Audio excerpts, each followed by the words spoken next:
예수께서 길을 가시다가 태어나면서부터 눈먼 소경을 만나셨는데 제자들이 예수께 선생님, 저 사람이 소경으로 태어난 것은 누구의 죄입니까? 자기의 죄입니까? 그 부모의 죄입니까? 하고 물었다. 예수께서는 이렇게 대답하셨다. 자기 죄 탓도 아니고 부모의 죄 탓도 아니다. 다만 저 사람에게서 하나님의 놀라운 일을 드러내기 위한 것이다. 우리는 해가 있는 동안에 나를 보내신 분의 일을 해야 한다. 이제 밤이 올 터인데 그때는 아무도 일을 할 수 없다. 내가 이 세상에 있는 동안은 내가 세상의 빛이다. 이 말씀을 하시고 예수께서는 땅에 침을 뱉어 흙을 개어서 소경의 눈에 바르신 다음 실로암 연못으로 가서 씻어라 하고 말씀하셨다. 실로암은 파견된 자라는 뜻이다. 소경은 가서 얼굴을 씻고 눈이 밝아져서 돌아왔다. 그의 이웃 사람들과 그가 전에 거짓 노릇을 하고 있던 것을 보아온 사람들은 저 사람은 앉아서 구걸하던 사람이 아닌가 하고 말하였다. 어떤 이들은 바로 그 사람이라고 하였고 또 어떤 이들은 그 사람을 닮기는 했지만 그 사람은 아니라고도 하였다. 그때 눈을 뜨게 된 사람이 내가 바로 그 사람이요 하고 말하였다.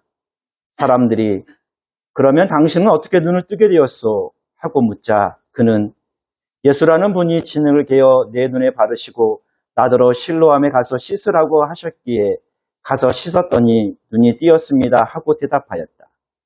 그들이 그 사람이 어디 있소? 하고 물었으나 그는 모른다고 대답하였다. 사람들은 소경이었던 그 사람을 바이사파 사람들에게 데리고 왔다. 그런데 예수께서 진흙을 개어 그의 눈을 뜨게 하신 날은 바로 안식일이었다. 그래서 이번에는 바이사파 사람들이 또 그에게 눈을 뜨게 된 경위를 물었다. 그는 그분이 내 눈에 진흙을 발라주신 뒤에 얼굴을 씻었더니 이렇게 보게 되었습니다 하고 대답하였다. 바이사파 사람들 중에 그가 안식일을 지키지 않는 것을 보면 하느님에게서 온 사람이 아니요 하는 사람도 있었고 죄인이 어떻게 이와 같은 기적을 보일 수 있겠소 하고 맞서는 사람도 있어서 서로 의견이 엇갈렸다. 그들이 눈멀었던 사람에게 그가 당신의 눈을 뜨게 해주었다니 당신은 그를 어떻게 생각하오? 하고 다시 묻자 그는 그분은 예언자이십니다 하고 대답하였다. 유다인들은 그 사람이 본래는 소경이었는데 지금은 눈을 뜨게 되었다는 사실을 믿으려 하지 않고 마침내 그 사람의 부모를 불러 이 사람이 틀림없이 나면서부터 눈이 멀었다는데 당신네 아들이요. 그런데 지금 어떻게 눈을 뜨게 되었소? 하고 물었다. 그의 부모는 예, 틀림없이 날 때부터 눈이 멀었던 저희 아들입니다. 그러나 그가 어떻게 지금 보게 되었는지 또 누가 눈을 뜨게 하여 주었는지는 모릅니다. 다 자란 사람이니 그에게서 물어보십시오. 제 일은 제가 대답하겠지요 하였다. 그의 부모는 유다인들이 무서워서 이렇게 말한 것이다. 유다인들은 예수를 그리스도라고 고백하는 사람은 누구나 다 회당에서 쫓아내기로 작정하였던 것이다. 그의 부모가 다 자란 사람이니 그에게 물어보십시오 하고 말한 것도 그 때문이었다. 유다인들은 소경이었던 사람을 다시 불러놓고 사실대로 말하시오. 우리가 알기로는 그 사람은 죄인이요 하고 말하였다. 그는 이렇게 대답하였다. 그분이 죄인인지 아닌지는 모르겠습니다. 다만 내가 아는 것은 내가 아픈 부분은 사람이었는데 지금은 잘 보게 되었다는 것뿐입니다. 그러면 그 사람이 당신에게 무슨 일을 했소? 어떻게 해서 당신의 눈을 뜨겠단 말이요? 하고 그들이 다시 묻자 그는 그 이야기를 벌써 해드렸는데 그때는 듣지도 않더니 왜 다시 묻습니까? 당신들도 그분의 제자가 되고 싶습니까? 하고 반문하였다. 이 말을 듣고 그들은 마구 욕설을 퍼붓으며 너는 그 자의 제자이지만 우리는 모세의 제자이다. 우리가 아는 대로 모세는 직접 하나님의 말씀을 들은 사람이지만 그 자는 어디서 왔는지 모른다 하고 말하였다. 그는 이렇게 대꾸하였다. 분명히 내 눈을 뜨게 하여 주셨는데 그분이 어디에서 오셨는지도 모른다니 이상한 일입니다. 하나님께서는 죄인의 청은 안 들어주시지만 하나님을 공경하고 그 뜻을 실행하는 사람의 청은 들어주신다는 것을 우리는 잘 알고 있습니다.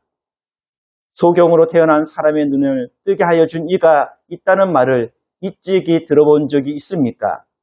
그분이 만일 하나님께서 보내신 분이 아니라면 이런 일은 도저히 하실 수가 없을 것입니다. 유다인들은 이 말을 듣고 너는 죄를 뒤집어 쓰고 태어난 주제에 우리를 훈계하려고 드느냐 하며 그를 회당 밖으로 내쫓아버렸다. 눈멀었던 사람이 유다인들의 회당에서 쫓겨났다는 말을 들으시고 예수께서 그를 만났을 때에 너는 사람의 아들을 믿느냐 하고 물으셨다. 선생님 믿겠습니다. 어느 분이십니까? 하고 대답하자 예수께서 너는 이미 그를 보았다. 지금 너와 말하고 있는 사람이 바로 그 사람이다 하고 말씀하셨다. 주님 믿습니다 하며 그는 예수 앞에 꿇어 엎드렸다.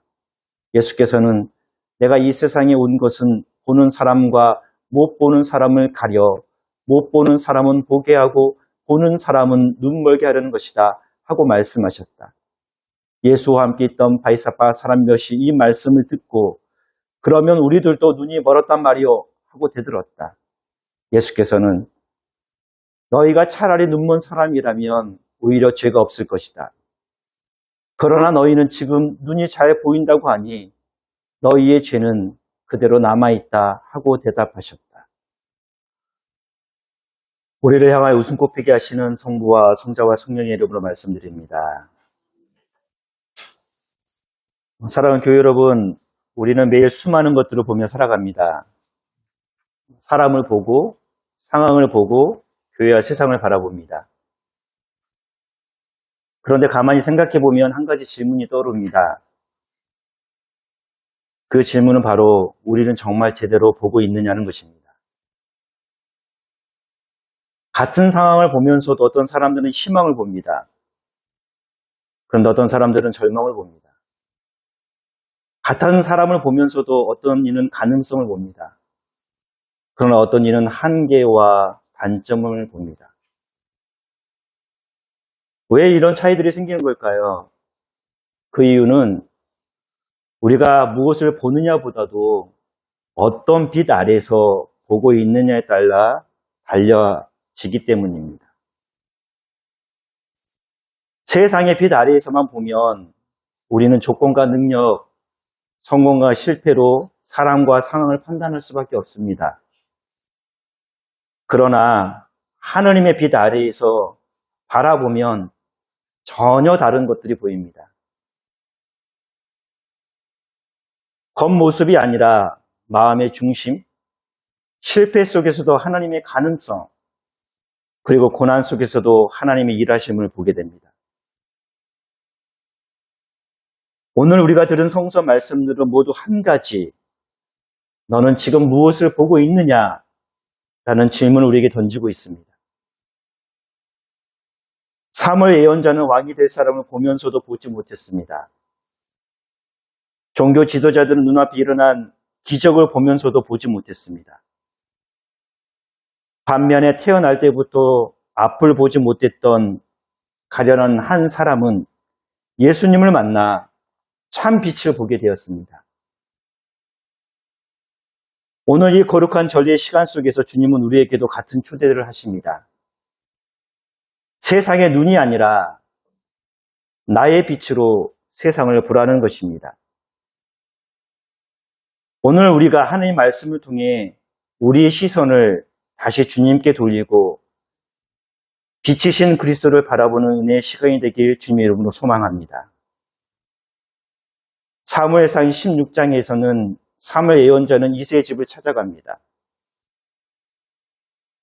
사울이 시대가 끝나고 새로운 왕을 세워야 했습니다. 그 눈앞에 처음 보인 것은 건장하고 늠름한 엘리야 빛이 보였습니다. 그리고 그게 마음에 끌렸습니다. 그래서 사무엘은 하나님께 이 사람이냐고 기름을 부으려고 합니다. 그때 야훼께서 말씀하십니다. 아니다. 사람들은 겉모양을 보지만 나는 사람의 마음을 본다라고 말씀하십니다. 그대로 몇 사람들을 지나갑니다. 다 다윗의 형들입니다. 결국 왕으로 선택한 사람은 들판에서 양을 치고 있던 막내였습니다. 그 자리에 함께 있는 사람이 아니었습니다. 그는 형들에 비해 작고 보잘것없는 존재로 여겨졌고 심지어 아버지 이세조차 그 자리에 부르지 않았던 아들이었습니다. 하나님은 외형의 기준보다도 마음의 중심을 살피십니다. 우리는 종종 세상에 정해놓은 기준으로 자신들을 평가하지 않습니까? 나는 부족하다. 나는 자격이 없다. 저 사람은 조건이 좋지 않다. 그러나 하나님은 그렇게 보지 않으십니다. 하나님은 우리의 중심을 보시는 분이십니다. 사랑하는 교회 여러분, 오늘 우리의 마음의 중심에는 무엇이 있으십니까?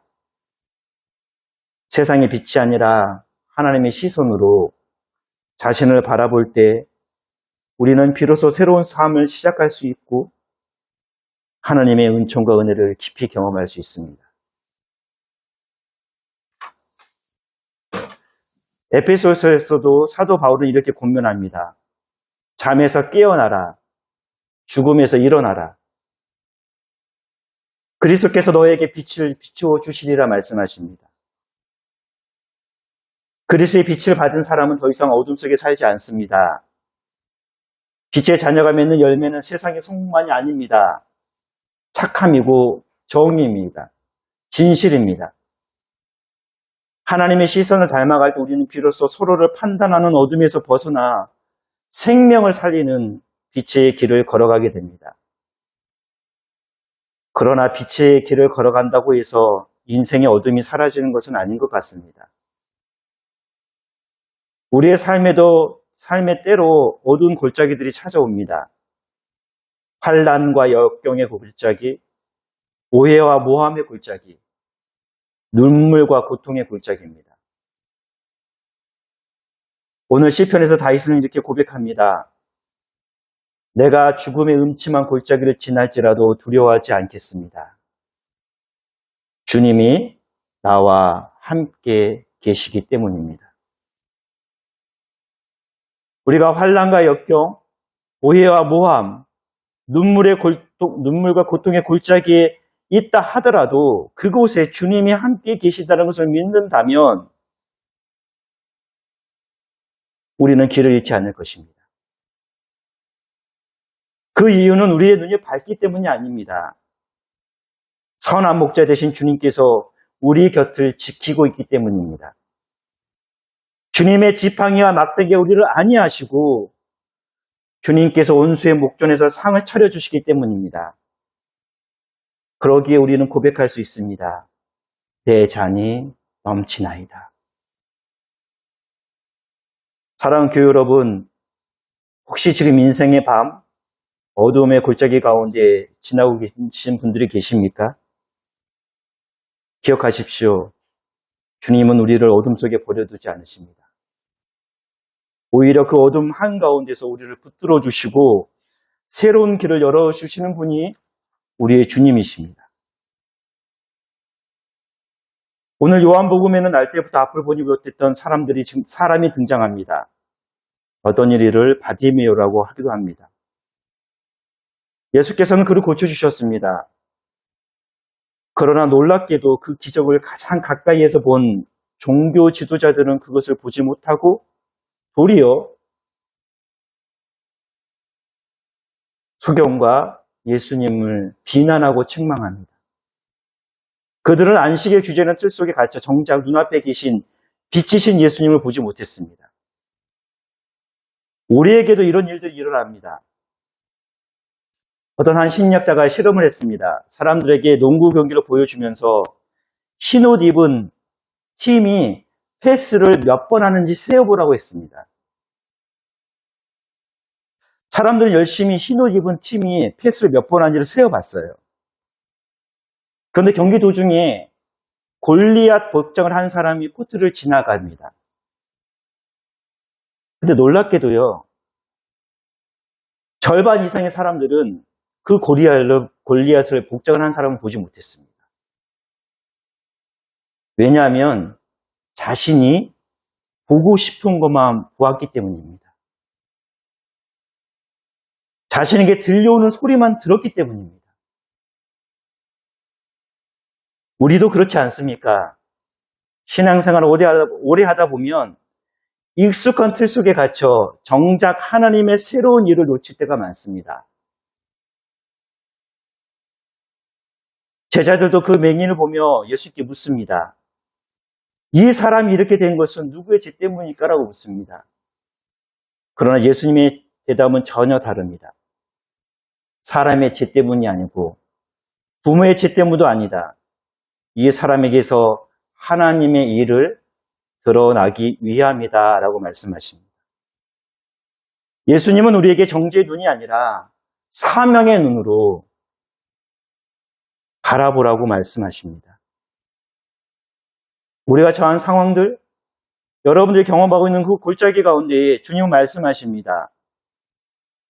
이 모든 일은 하나님의 일을 드러내기 위함이라는 것입니다. 우리의 삶에도 이해할 수 없는 고난이 찾아올 때가 많습니다. 그때 우리는 이렇게 물어야 합니다. 그 안에 주님께서 어떤 일들을 하시고 계십니까? 또는 주님께서는 어떤 일을 하시고자 하십니까? 그런데 많은 사람들이 이렇게 질문하지 않습니다. 그런 상황이 되면 왜 이런 일이 나에게 일어났느냐? 라고 질문하고 자책하고 책임을 전가합니다. 그러나 신앙과 믿음의 사람들이 이렇게 묻습니다. 주님, 이 상황 속에서 주님은 어떤 일을 이루시려는 것입니까? 맹인은 예수님의 말씀을 듣고 실로암 못에 가서 씻었습니다. 그 길은 쉽지 않았을 것입니다. 왜냐하면 실로암 못에 가는 동안 그는 여전히 맹인이었기 때문입니다. 오늘 복음의 말씀처럼 그는 경멸의 대상이었습니다. 조롱의 대상이었습니다. 그의 얼굴을 아는 사람도 그를 모른 척합니다.